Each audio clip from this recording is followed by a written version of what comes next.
Afternoon everyone. आज हम sequencing problem देखेंगे। क्वेश्चन में हमें सीक्वेंसिंग डायग्राम दी है जहाँ पे जॉब और मशीन्स दिए हैं। ईच मशीन का हमें क्या करना है, ऑप्टिमल सीक्वेंस लगाना है जिसकी वजह से हमारा टाइम मिनिमाइज्ड होगा। सीक्वेंसिंग प्रॉब्लम में ये है जॉब और ये इसकी एक्टिविटी। अब हमें क्या करना है, ऑप्टिमल सीक्वेंस देना है इन सब मशीन्स के लिए। सबसे पहले स्टेप हमारी कौन सी कंडीशन करेक्ट होगी ये देखनी है। सीक्वेंसिंग प्रॉब्लम सॉल्व करने के लिए 3 कंडीशंस है, उसमें से कौन सी कंडीशन 1 सेटिस्फाइड होती है वो हमें देखना है।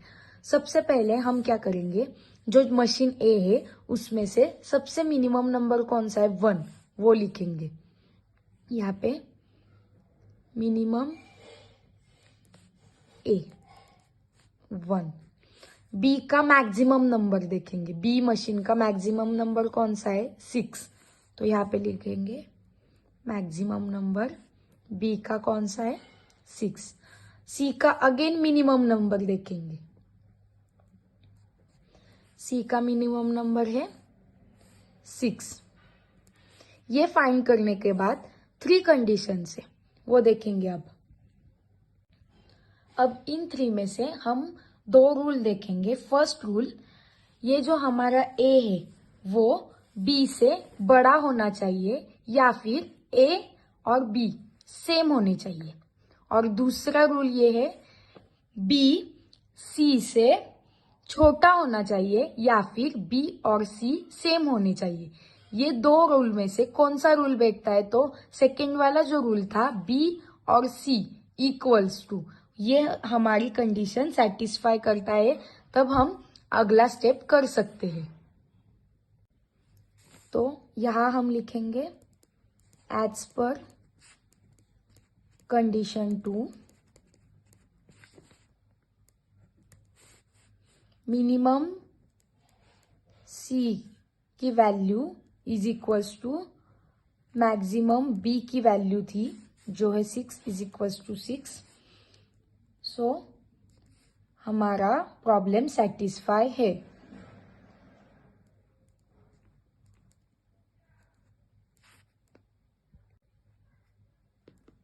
प्रॉब्लम और कंडीशन शुड बी सेटिस्फाई। अब हम नेक्स्ट स्टेप देखेंगे। अब इसका ऑप्टिमल सीक्वेंस के लिए हमें जी और एच फाइंड करना है। स्टेप ये है स्टेप 1। अब ये स्टेप 2। स्टेप 2 क्या है, हम डिटरमाइन जी और एच, ये वेरिएबल्स हम क्यों ले रहे हैं, ऑप्टिमल सीक्वेंस के लिए। अब जी के लिए हम फॉर्मूला क्या यूज करेंगे, ए प्लस बी, और एच के लिए फॉर्मूला यूज करेंगे बी प्लस सी। अब यहां पे क्या करेंगे, हम यहां पे लिखेंगे जॉब। कितने जॉब थे हमारे, 1 2 3 4 5 6। ओके, 1 2 3। अब यहाँ पे हम जी और यहाँ पे हम एच कैलकुलेट करेंगे। अब जी का फॉर्मूला क्या था, a plus b is equals to g, मतलब 8 ए और बी जॉब 1 है। जॉब 1 का ए और बी क्या है 8 और 3, इसकी एडिशन क्या आएगी हमारी 11, तो यहाँ पे हम लिखेंगे 11। सेम जॉब 2 के लिए 3 + 4 7। अगेन जॉब 3 के लिए 7 + 5 12। Same formula as it is हम सबके लिए यूज करेंगे। एच का क्या था, बी प्लस सी। जॉब 1 के लिए एच बी प्लस सी, मतलब 3 + 8, यहाँ पे आ जाएगा 11। सेम 7 + 4 11।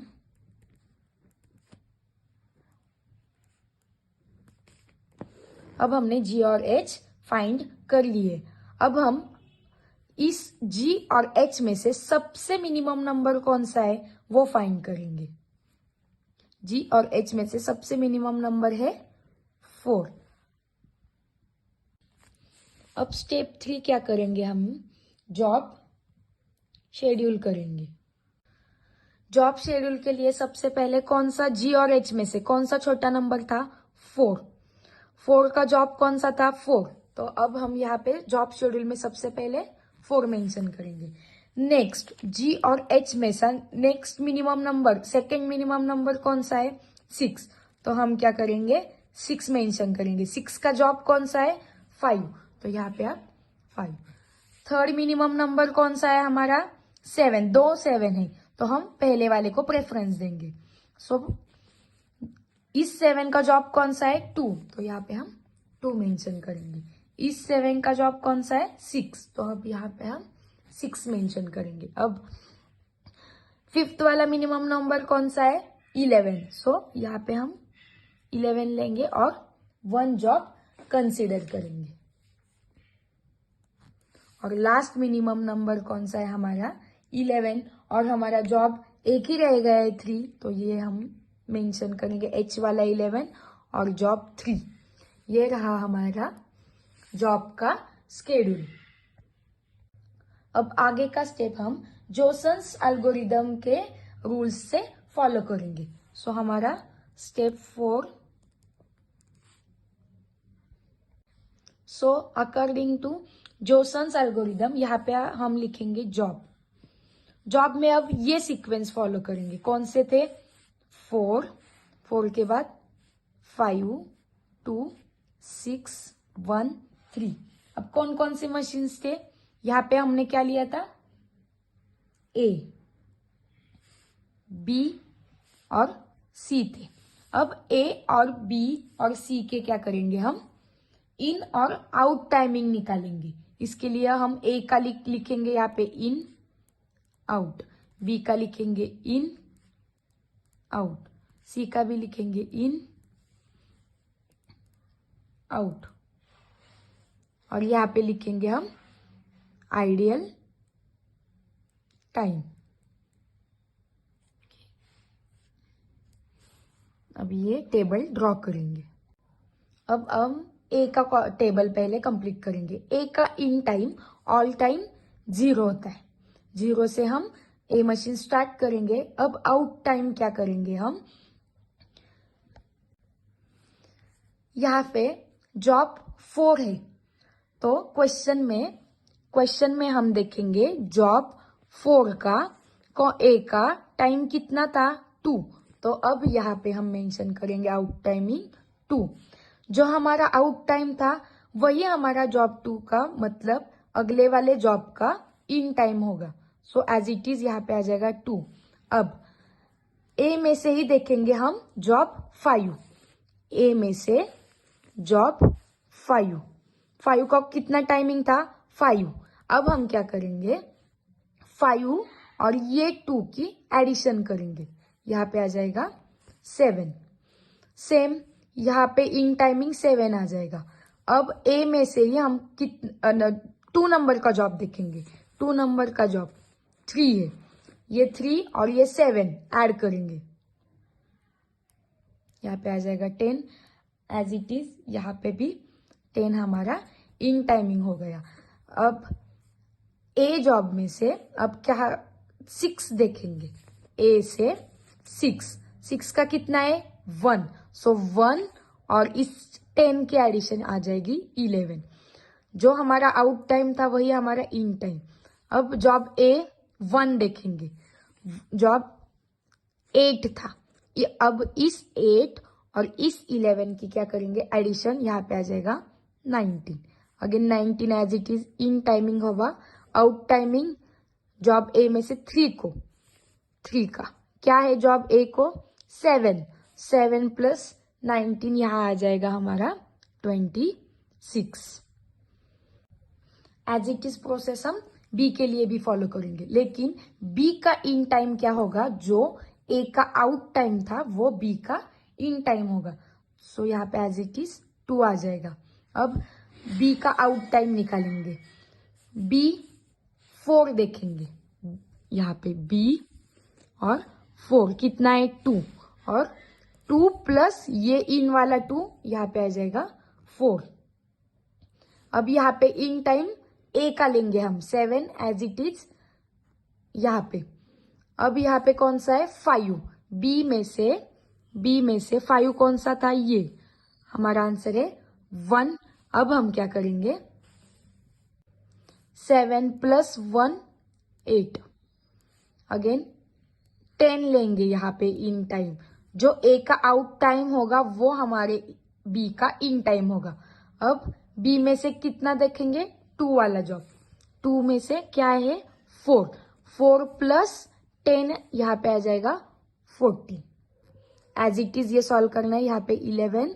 अब बी का देखेंगे 6 वाला, बी का 6 + 11 17।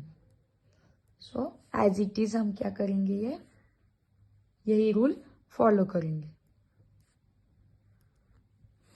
अब सी के लिए सेम, बी का जो आउट टाइम होगा वो सी का इन टाइम होगा। सो यहाँ पे 4। अब सी का 4 वाला जॉब देखेंगे, सी का 4 वाला जॉब कितना है 9। सो 9 + 4, यहाँ पे हम ए वाला फॉर्मूला फॉलो करेंगे। यहाँ पे 13 आउट टाइम था, यहाँ पे अगेन 13 एज इट इज। अब सी का 5 का कितना था 10, सो 10 + 3, अगेन यहाँ पे आ जाएगा हमारा 10 + 13 आ जाएगा 23, यहाँ पे अगेन 23। अब सी का 2 जॉब कितना था हमारा 7, यहाँ पे आ जाएगा 7 + 23 30, यहाँ पे आ जाएगा 30। अब 30 प्लस जॉब 6 सी का कितना है 9, सो 30 + 9 39, यहाँ पे आ जाएगा 39। 39 + 1 का कितना है हमारा 8, 39 + 8 47, ये लास्ट वाला। अब हमें क्या करना है आइडियल टाइम निकालना है। आइडियल टाइम किसका निकालेंगे हम, हमारी कंडीशन में कौन से दोनों सेटिस्फाई हुए थे बी और सी, तो हम यहाँ पे बी और सी का आइडियल टाइम निकालेंगे। बी का टाइम निकालने के लिए, आइडियल टाइम निकालने के लिए सबसे पहले हम क्या करेंगे, बी का इन नंबर कौन सा है 2, तो यहाँ पे हम लिखेंगे 2। अब हम क्या करेंगे इन टाइम जो अगला है 7 - 4 आउट टाइम जो था उसकी सब्ट्रैक्शन करेंगे, 7 - 4 करेंगे, यहाँ पे आ जाएगा 3। Same as it is 10 - 8 2, 14 - 11 3, as it is ये फॉर्मूला फॉलो करेंगे। सेम सी का आइडियल टाइम निकालने के लिए सी का इन कौन सा था हमारा 4, ये सी का देखेंगे। अब 13 - 13 0 डैश, अगेन 23 - 23 30 - 30 0, 39 - 39, ये एज इट इज हम फॉलो करेंगे। यहाँ पे हमारा जॉनसन्स का एल्गोरिदम फॉलो करके हमने सीक्वेंस लगा दिया है, ऑप्टिमल सीक्वेंस। अब नेक्स्ट क्या करेंगे, अब total A machine, B machine और सी मशीन का हम आइडियल टाइम निकालेंगे। उसके लिए सबसे पहले ये जो एल्गोरिदम था इसमें से मैक्सिमम नंबर कौन सा है वो फाइंड करेंगे। सो ए बी सी में से सबसे बड़ा नंबर कौन सा है 53, तो हमारा मैक्सिमम नंबर आ जाएगा 53। अब हम क्या करेंगे, पहले आइडियल टाइम ऑफ मशीन ए का पहले हम आइडियल टाइम निकालेंगे। सबसे मैक्सिमम नंबर कौन सा था हमारा 53, और सबसे मैक्सिमम नंबर सिर्फ ए का देखेंगे, कौन सा था 26। सो ए बी सी में से सबसे मैक्सिमम नंबर और ए में से मैक्सिमम नंबर 26, उनकी सब्ट्रैक्शन करेंगे, हमारा आंसर आता है 27 आवर्स। एज इट इज हम आइडियल टाइम निकालेंगे, बी का मैक्सिमम नंबर कौन सा था 53 माइनस बी में से मैक्सिमम नंबर कौन सा है 31, हमारा आंसर आ जाएगा 22। अब इस आंसर में हम क्या करेंगे, जो हमारा बी का आइडियल टाइम था उसकी एडिशन करेंगे, जिसकी एडिशन आती है 16। वो 16 हम इस आंसर में ऐड करेंगे, तो हमारा टोटल आवर्स आता है 38। सेम प्रोसेस फॉलो करेंगे सी के लिए भी। 53 माइनस सी का सबसे बड़ा नंबर कौन सा है 53, सो यहाँ पे आ जाएगा 0, और 0 प्लस आइडियल का एडिशन 4, सो यहाँ का आंसर आता है 4 आवर्स। सो ये है हमारे optimal timing and optimal schedule, और ये है हमारा ऑप्टिमल सीक्वेंस। सो हमारा यहाँ पे सीक्वेंसिंग प्रॉब्लम कंप्लीट होता है।